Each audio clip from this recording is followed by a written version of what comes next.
What's up, ladies and gentlemen? This is B. Weddles, representing Kingdom Global. This is our vlog, our YouTube vlog, where I'm vlogging family, Forex, God, futures. We putting it all together, man. This is me recording my life, my vlog, my dream. One day being a Kingdom hedge fund, creating a community of believers to further the kingdom of God. As we, the word of God says, this gospel should be preached, then the end shall come, the gospel of the kingdom. And so it's my responsibility to bring this kingdom message to the entire world. But I trade, and so I like to bring the insight that I have, the insight as me growing as a trader, and possibly being a mentor one day, and being somebody who can help, thousands of people grow their account so they can do God's will. And so here we are. This is our first series on the mystery of the pound, and the reason why I call it that is because in this series we're gonna have maybe 2 or 3 parts of taking some key things out of this, breaking it down and giving us an edge on the British pound. And our first lesson is going to be on Euro GBP. And one thing we're going to do is use Euro GBP as a smart money concept. Smart money concept comes from, I learned it first from ICT, and when he talks about the DXY and things of that sort. I looked at this chart and it was very powerful to me because it functioned as a DXY, and when you see the British pound get weak against the euro, you will see that same ripple effect happen with other foreign countries. And so here we are. This is actually live at 1-4, and so let's do some supply and demand zones. So I have that here. We have this base. We're going to use this close here. And then we have base here. And so this is a weekly chart. And the reason why I use this traditional way of this supply and demand is the base of the candles in the proximal line. I just didn't use the square box. I used one line highlighting the close of the candle. And what I like to see when in these consolidation, I call it when it's an imbalance, and when the imbalance take place, that overthrow, I like to mark off that overthrow, whether if it be the wick or the base of the candle. With this particularly, I use the base, and like we call them order blocks, and then we call those down candles. There's different terminologies for it, or you can just call it a base. But you can see these all on your chart. You can see another one right here. You have a base. You have here where there could be orders down here. It could be orders down here, and so price could be reaching for these areas. But I'm gonna keep this area, this teaching as simple as possible. The reason why is because one thing that we do on these charts that I specifically expertise in is I specifically look for where are the unfilled orders are. Where are the orders are on the chart? That's my number one question. And there's so many different ways where you can extract where the orders are on the chart. But specifically dealing with the Euro GBP, what we want to do is see where the orders are on the chart and compare them to other foreign currencies like GA and GCAD and GN. We want to see how those and GJ, how those are they matching up with other supply areas. Are we seeing strength in the euro, and then are we seeing the correlation between that and foreign currencies, and it gives us a little bit of an edge. It really does. And so here we see how the pound has predominantly been in control for the most part, and we scale all the way out. This has been a strong area of supply. Basically, the market value is pretty much balanced within this area. Where price is at, that's an area of balance. You know what I'm saying? And let's see. Let's go to visible range. You see that? An area of balance. You can see it on the charts without actually putting this market profile up, but you see that area of balance, what I was pointing to, this market profile is just showing you, okay, this is where the balance and imbalance is taking place. And you can see constantly how the market is leaving this area and returning back to this area. So this is an area of equality on for the pound in the Euro GBP. And that's something to pay attention to. It really is. And so knowing that, it kind of lets us know, okay, where do we take this day by day? So let's go to the daily chart.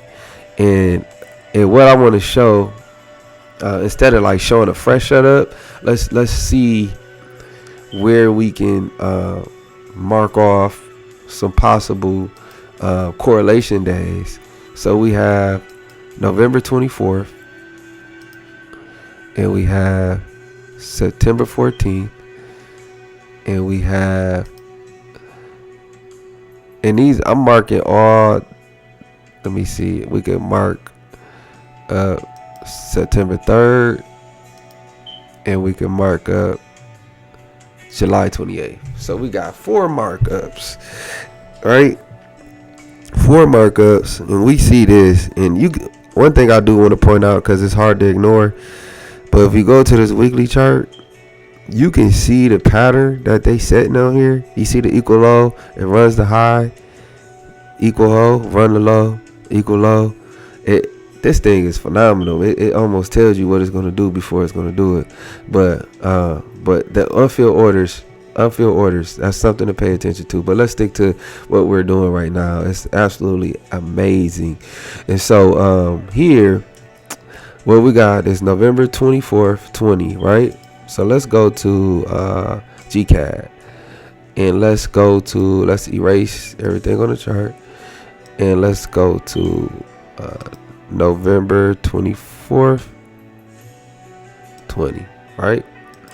So November 24th, 20 is, and that day, the euro gained strength against the pound all the way to these, pretty much. You get a double top. December 21st, you get the pound coming in with some strength. Let's mark off December 21st also. And then let's go to GCAD. Let's go December 21st. December 21st. All right. So here you got GBP CAD. So when price is going down, CAD is in control. When price is going up, the pound is in control. Here we have CAD on November 24th. CAD gains strength against the pound. When you go to Euro GBP, November 24th, Euro gains strength against the pound. Runs up. It's the supply area, right? There's a supply area. Let's see if we can get this square to draw correctly. Because this thing been acting up lately, I tell you. I don't know why, but it's been acting weird. Like, all right, so let's just do this as a supply, right? We're gonna just use this as a scenario. We're like, okay, on December 11th, it hit the supply level. So we got 3 dates. Let's stick with these 3 dates to keep it simple. Let's stick with GCAD to keep it simple, because I want you to go back and back test this yourself. So November 24th runs into the strength. The CAD pushes down. Now, what do we have here? Do we have any demand levels, the supply levels? Not necessarily the same thing. What we do have is this area here. I'm gonna show you. You have this area, this double bottom, this area here, this area here. But this area running into what we call, I call that area an area of liquidity. We can even go here as an area of liquidity. runs this low, did not take out this low. Paying attention. Relative equal lows, which I love the concept of relative equal lows because it matches my concept of where are the orders are on the chart, where are the unfilled orders are. If there's unfilled orders are, I want to pay attention to that because that's where price is heading. If I am a price deliverer, I want to deliver price where the orders are and where the major orders are. You know what I'm saying? And so this concept and this thought process, it helps because when you start looking at the chart and start looking at the candles, yes, the candles have very a lot of meaning, but the candles are letting you know what's happening in time. But there's things that's happening outside of time that you necessarily can't see with the naked eye. And so you have to begin to train your eyes with concepts that can help you see what God is showing you on the charts. And so I like to look at it as simple supply and demand, but it's not supply and demand in the I guess in the sense of traditional supply and demand. But when I look at it as where the unfilled orders on the chart and where those orders are, and that's where I'm going. If I was a market manipulator, or if I'm the person who's driving majority of price, I need to drive it where those orders are. You know what I'm saying? And so that's what I want to see. But you see here, it didn't run it necessarily into a supply. Well, this is a supply right here, like this whole entire block right here. This whole block right here. I'll show you. This from this candle right there all the way across is a supply, right? But then you have another one. You can call that supply too. That candle right there. And you see what happened once price pushed up from there, right? So, but what you wanted to pay attention to is these lows, this block, these lows. Price runs in to this low on December 11th, right? Let's go to Euro GBP and see when did it hit. It ran in. Let me see the supply here. It wicked up into this zone December 11th. You see what I'm saying?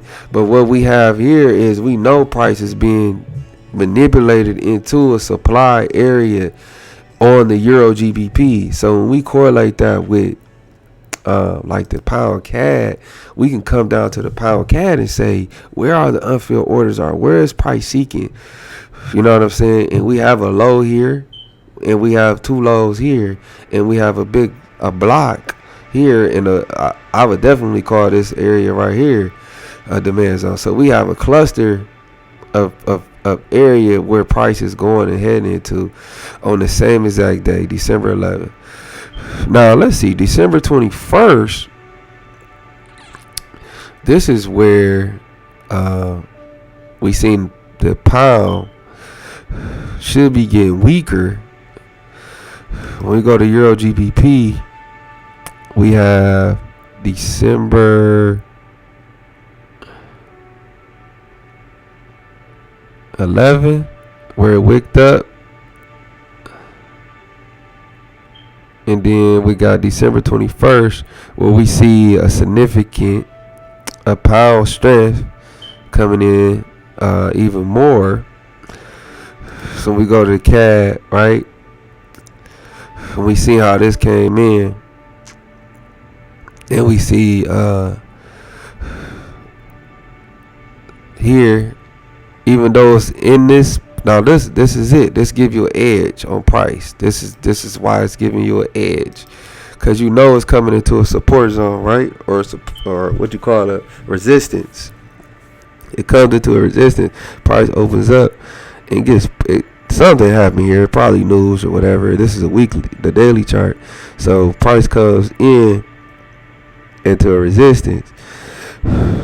We know we expecting some rejection here, but when we look at Euro GBP, we're looking at something totally different. We're looking at what we see as strength coming in on the pound on Euro GBP. So when we come to GCAD, ladies and gentlemen, we're not tricked we not tricked on that day. We're not tricked because we still expecting some pound strength to come into the market. So we still long. We still long because what we see is price coming into a supply area again on Euro GBP. So we still looking for some strength on the pound in these areas.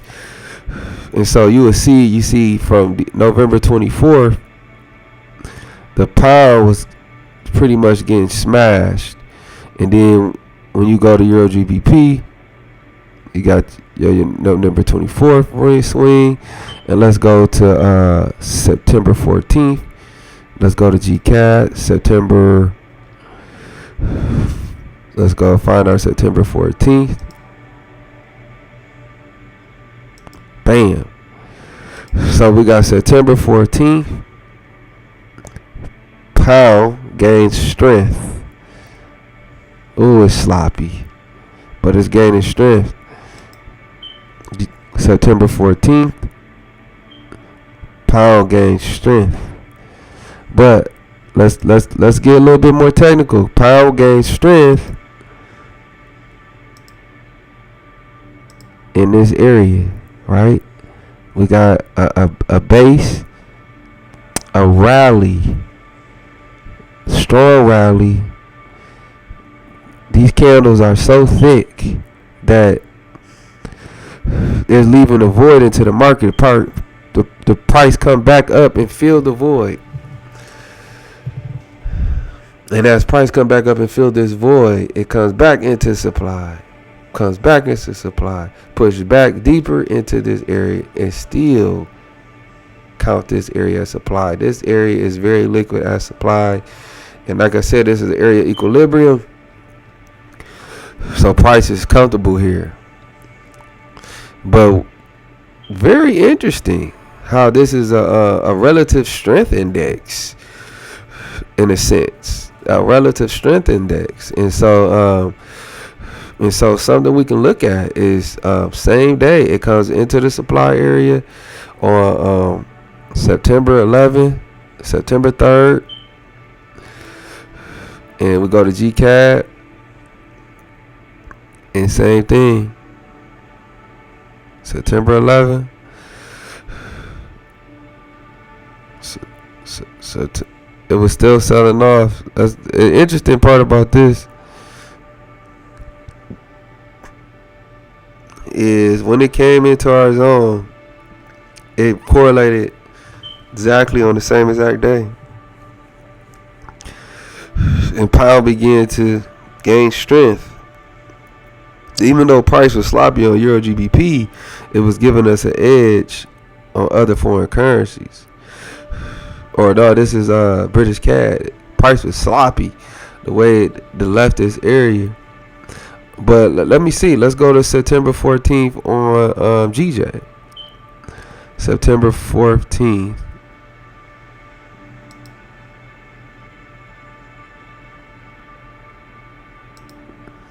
September 14th. Right? So we got September 14th. Pound, the yen. And what we have here, we got base comes into this block September 22nd. We know pound is gaining strength.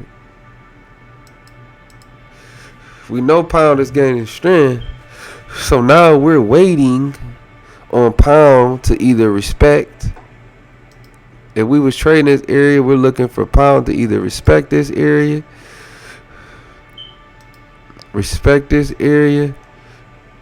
or respect this area.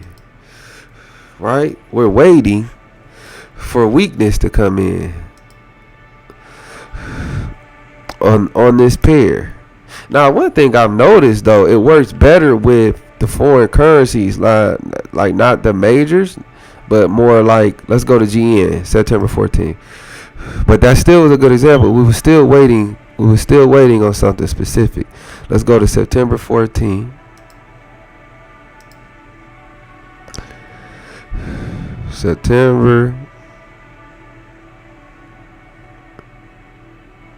Golly, guys, is this not in the demand zone? Relative strength, pound gets stronger on the same exact day. Now, even though it came into on September 14th, we didn't see an initial rally on September 14th, but we was there, we was waiting, and it gave us an edge because we seen what was going on Euro GBP. We seen the same thing that was happening. So what you can do is go back and backtest this, because this is our first mystery of the pound.